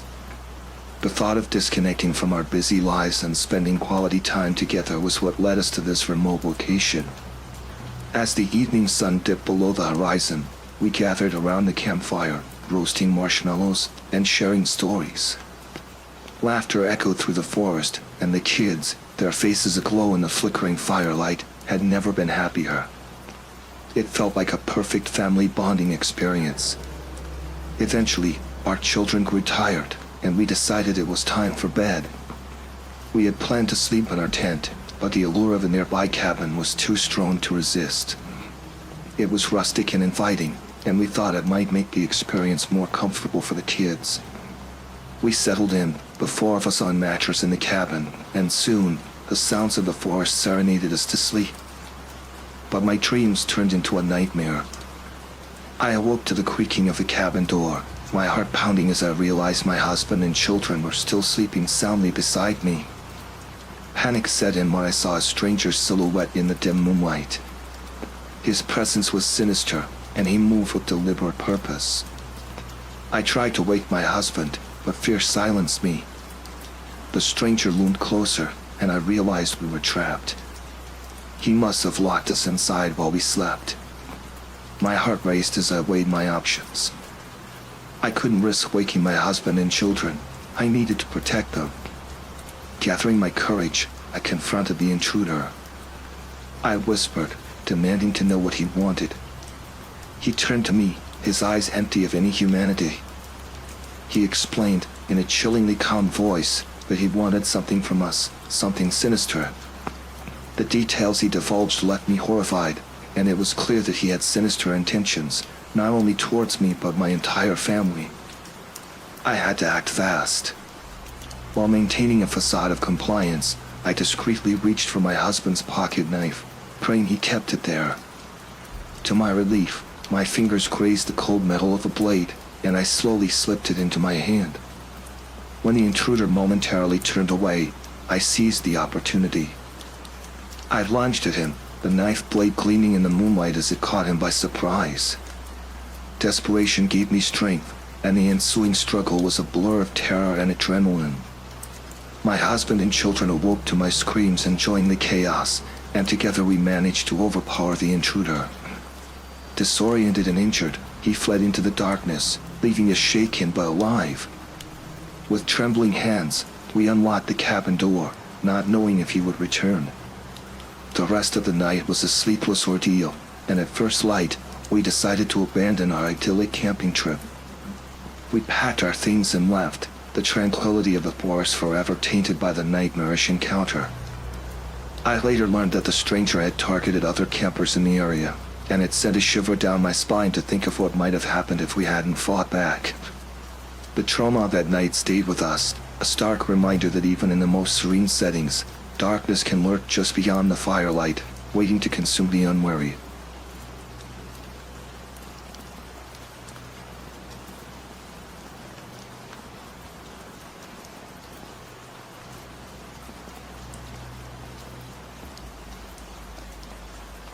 It was a cold, winter night, and I found myself alone in my cozy home, savoring the last slice of the apple pie I had baked earlier in the day. The wind howled outside, and the occasional crackling of the fireplace was the only sound in the room. The flickering candlelight cast eerie shadows on the walls, giving an otherwise warm and inviting space a hint of mystique. As I savored the warm, cinnamon-infused pie, a sudden knock at the door sent shivers down my spine. I glanced at the clock. It was past 9. Who could be visiting at this hour? My first instinct was to ignore it, hoping that whoever it was would give up and go away. But the knocking continued, persistent and demanding. I sighed, wondering if a neighbor needed assistance or had urgent news to deliver. I reluctantly made my way to the door and peered through the peephole. 2 men stood on my doorstep, both wearing dark coats and hats pulled low. They looked like law enforcement officers, or at least they had the appearance of it. It was not uncommon for the police to make inquiries in the area, and their demeanor seemed serious. As I opened the door, they introduced themselves as detectives, explaining that they were investigating a series of incidents in the neighborhood. They flashed badges quickly, and my unease began to ebb away as they appeared legitimate. They asked politely if they could come inside and asked me a few questions. Feeling a bit flustered by the late-night encounter, I stepped aside and allowed them entry. It seemed like the right thing to do, especially if it would assist in solving whatever was happening in the area.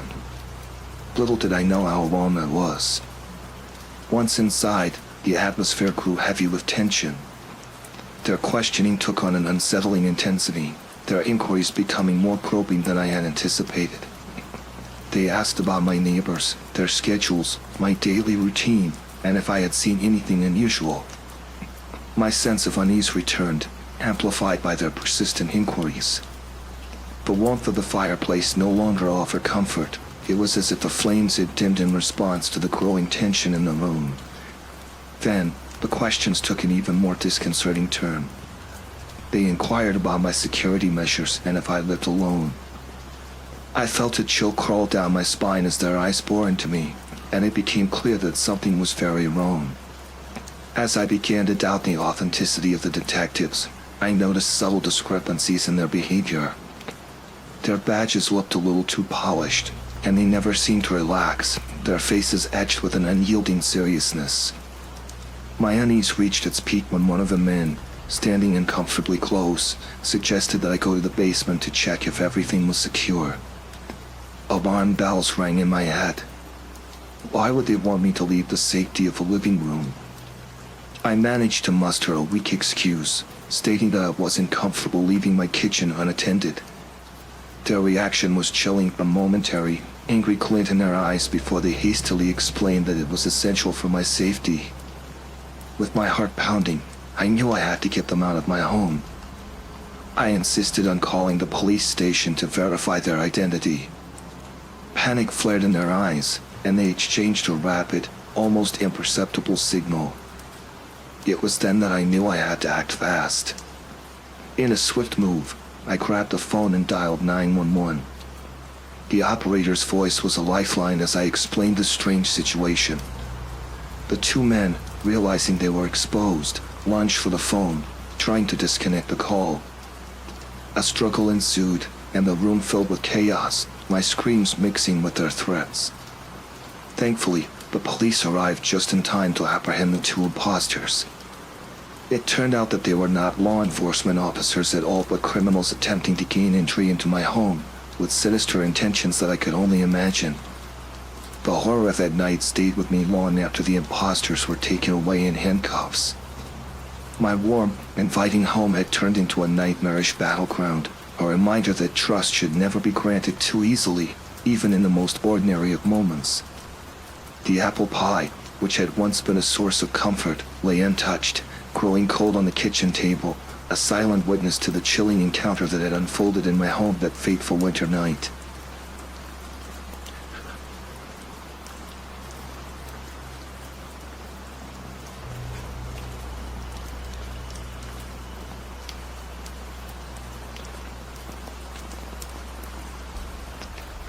I remember that night so clear, like it was yesterday.